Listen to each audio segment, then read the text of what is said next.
FDDI में जिला police बल छिंदवाड़ा का प्रशिक्षण संपन्न।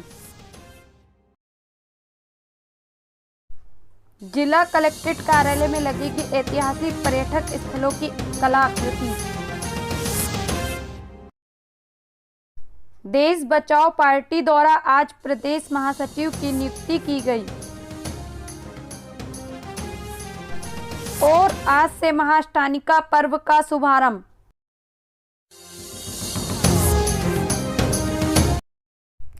जिला पुलिस बल छिंदवाड़ा पुलिस अधिकारियों का अपराध अन्वेषण कौशल उन्नयन प्रशिक्षण कार्यक्रम एफडीडीआई में रखा गया था, जिसमें सीजीएम छिंदवाड़ा द्वारा जिले भर के एसडीओपी थाना प्रभारी एवं थाना में रहने वाले सभी अधिकारियों का अपराध संबंधित प्रशिक्षण प्रदान किया गया, जिसमें जिले के एसपी विवेक अग्रवाल एवं एडिशनल एसपी संजीव सिंह उपस्थित थे। तो भी लिख दें आप, पुनः अपराध करने की संभावना के कारण गिरफ्तार किया गया क्योंकि मामला गंभीर प्रकृति का है। ठीक है,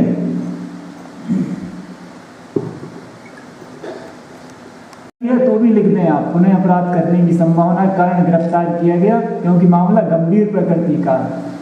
ठीक है,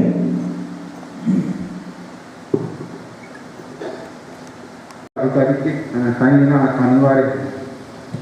महिला अधिकारी, हाँ सर, जैसे थाने पे महिला अधिकारी प्रेजेंट नहीं है उस समय अगर किसी महिला को गिरफ्तार कर रहे हैं तो उसका भविष्य की जगह साइन कराते हैं तो महिला कर्मचारी के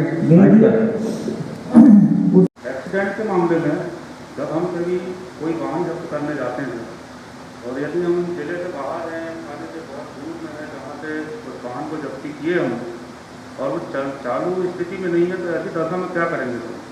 चालू स्थिति में नहीं है तो दे सकते हैं। चालू स्थिति में नहीं है टोचन करा के थाने लाए, देना नहीं है किसी को, क्योंकि अभी उसकी मैकेनिकल रिपोर्ट आप लोगों को उपलब्ध नहीं कराई गई सरकार की ओर से। सभी थानों में नहीं रह पाती सर। नहीं तो ये इस चीज को जुडिशियरी कैसे ठीक कर सकती है बताएं?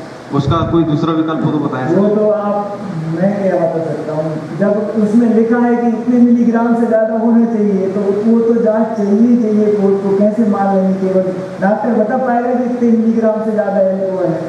आप खुद सोचिए, यदि ब्रीथ एनालाइजर मशीन नहीं है तो संबंधित विभाग को लिखिए, कलेक्ट करिए, नहीं तो वो मैंने आपको अभी व्याख्यान में बताया तो वो समस्या हमेशा रहेगी, उसका कोई विकल्प नहीं।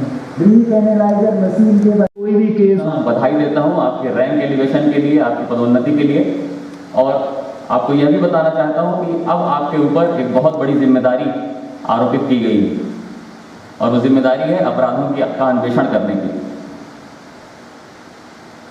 अपराधों का अन्वेषण कोई आम बात, मामूली बात नहीं होती है, उसमें बहुत सी बारीकियां आपको ध्यान रखनी पड़ती हैं, विभिन्न प्रकार की विधियों का आपको ध्यान रखना पड़ता है और उस संबंध में बहुत सारी ऐसी भ्रांतियां, बहुत सारी ऐसी भूलें लगातार होती रहती हैं जिनको रोकना वरिष्ठ अधिकारियों का भी दायित्व है और आप सबकी भी विवेचना में कोई त्रुटि न रह जाए, ये आपको भी देखना होता है। ऐसे में इस कार्यशाला का आयोजन बहुत आवश्यक था और मुझे खुशी है कि उनमें बैठे बैठे देख रहा था कि आप लोगों में से बहुत सारे लोगों ने अपनी जिज्ञासाओं को पूछा है, अपने प्रश्न पूछे हैं और ये मैं पुनः कहना चाहूँगा कि एक सफल वक्ता वही है जिसके बोलने के दौरान लोग उनके मन में प्रश्न उपजे और वो बिना किसी डर के, बिना किसी संकोच के पूछना शुरू कर दें। तो मैं पुनः सीजीएम साहब को बहुत धन्यवाद देना चाहता हूं कि आपने सीधे हमारे ज़मीनी अमले को संबोधित किया और उनको इस हद तक आपने छू दिया अपनी बातों से कि वो लोग आपसे सीधा प्रश्न करने में कोई संकोच नहीं किया उन्होंने और अपने मन की जिज्ञासाएं उन्होंने शांत की। अभी ये सत्र पूरे दिन कार्यशाला चलेगी। मैं आप लोगों को बताना चाहूँगा कि अभी अलग अलग वक्ता आप लोगों के सामने आएंगे, छोटी छोटी महत्वपूर्ण बातें आपको बताएंगे और अपेक्षा आपसे यही है कि आप खुलकर अपनी बात पूछें और मैं ये भी उम्मीद करूँगा कि आप में से हर कोई कुछ ना कुछ अवश्य बोले। ये बहुत ज़रूरी है कि आप जब तक पूछेंगे नहीं तब तक आपके मन की डर नहीं जाएगा, आपके मन की शंका का समाधान नहीं होगा।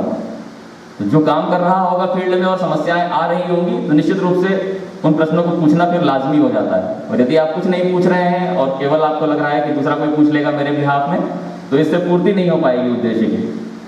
तो कृपया इस आयोजन का अच्छा लाभ लीजिए, बढ़ चढ़कर हिस्सा लीजिए, प्रश्न पूछिए और अपनी विवेचना की जो आपकी क्षमता है उसका विस्तार करिए, उसमें बढ़ोतरी करिए। उतना छिंदवाड़ा जिले के विभिन्न पर्यटन स्थलों एवं ऐतिहासिक स्थलों की सुंदरता को कला आकृति के माध्यम से उकेरते हुए उन्हें अब कलेक्ट्रेट सभाकक्ष में लगाया जाएगा। इस बाबत जिला पंचायत सीईओ द्वारा संपूर्ण तैयारी भी करवाई जा रही है। बीच में गैप बनेगा। मैं समझ गया आपकी बात। जैसे ये इसके बाद यहाँ देश बचाओ पार्टी द्वारा आज प्रदेश महासचिव की नियुक्ति की गई। आगे बढ़ते रहना चाहिए। तिवारी जी ने अपना पॉलिटिकल कैरियर चालू किया था और उनकी व्यवस्था जरूर बदलेंगे। अब व्यवस्था परिवर्तन के लिए कुछ मुद्दों को हमने सामने रखा और जिस तरह से बेरोजगारी और यूनिवर्सिटी में मैडम हमारी असिस्टेंट प्रोफेसर है। आषाढ़ शुक्ल अष्टमी से आषाढ़ शुक्ल पूर्णिमा तक चलने वाले आत्मशुद्धि एवं धर्म आराधना के अनादि निधन ससात पर्वराज अष्टानिका का मंगलमय शुभारंभ आज शनिवार को हुआ।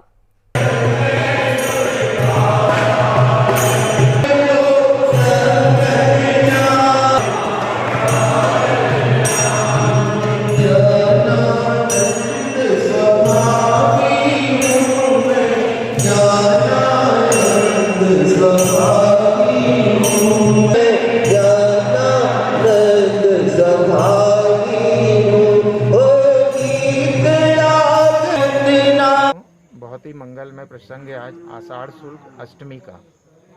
धर्मनगरी छिंदवाड़ा सहित संपूर्ण विश्व की सकल दिगंबर जैन समाज ने आज अष्टानिका महापर्व का शुभारंभ किया और हमारे नगर के सारे जिनालय में और चैत्यालयों में आज से 8 दिन तक चलने वाले महापर्व का विधिवत शुभारंभ हुआ और सभी जिनालय जिन शासन के मंगल गानों से गूंज उठे हैं। सुबह की प्रारंभिक बेला में सबने देवगुरु शास्त्र की वंदना की और गांधीगंज का हमारे जो पार्श्वनाथ जिनालय है यहाँ पे समयसार विधान का शुभारंभ हुआ। आदिनाथ जिनालय में गोलगंज में नंदीश्वर विधान का शुभारंभ हुआ। संत निवास में सिद्ध चक्र महामंडल विधान का शुभारंभ हुआ। इस प्रकार सकल दिगंबर जैन समाज आगामी फाल्गुन आषाढ़ शुक्ल पूर्णिमा 24 जुलाई 2021 तक अष्टानिका महापर्व की आराधना करेगा। विशेष रूप से हमारे दिगंबर जैन मुमुक्षु मंडल, सर्वोदय अहिंसा ट्रस्ट, अखिल भारतीय जैन युवा फेडरेशन के द्वारा श्रावक श्राविकाएं कोविड गाइडलाइन का पालन करते हुए धर्म आराधना कर रहे हैं। मेरा आपसे सबसे निवेदन है कि जो लोग जिनालय चैत्यालय आते हैं वे दर्शन पूजन का लाभ ले, नहीं तो हमारे ऑनलाइन प्रवचन और पूजन के माध्यम से घर बैठे भी आप जिन शासन की मंगल प्रभावना कर सकते हैं। इसी पवित्र भावना के साथ आप सबको अष्टानिका महापर्व की बहुत बहुत शुभकामनाएं। धन्यवाद। जय जिनेंद्र। क्या आपने कभी देखा है कैक्टस का फूल? आइए हम दिखाते हैं। जय जिनेंद्र। मैं सुजाता सुराना, डॉक्टर शिखर सुराना के भाई। हमारे घर में कैक्टस में फूल आया है जो कि बहुत रेयर है। ऐसा सुनते हैं कि कैक्टस में फूल बहुत रेयर होते हैं। इस बार बहुत सारे फूल आए हैं और ये शाम से स्टार्ट हुआ खिलना करीब 6-7 के बाद और 11-12 बजे बंद हो जाता है और बस एक ही बार खिलता है। हम सुबह उठ के आते हैं तो ये सब बंद होते हैं और अभी शाम में और खूब बड़े बड़े फूल आए इसमें और इसी साल फर्स्ट टाइम आए हैं। पहले अभी कुछ दिन पहले 2 फूल आए थे लेकिन आज तो करीब 25-30 फूल आए हैं। तो मुझे बहुत खुशी हो रही है कि कैक्टस में फूल तो हम सुनते हैं कि कभी आते नहीं हैं और हमने तो फर्स्ट टाइम देखा है। और शायद ये कैक्टस प्लांट बहुत पुराना है क्योंकि ये घर भी बहुत पुराना है, तो शायद ये प्लांट बहुत पुराना है इसलिए शायद इसमें फूल आ गए हैं।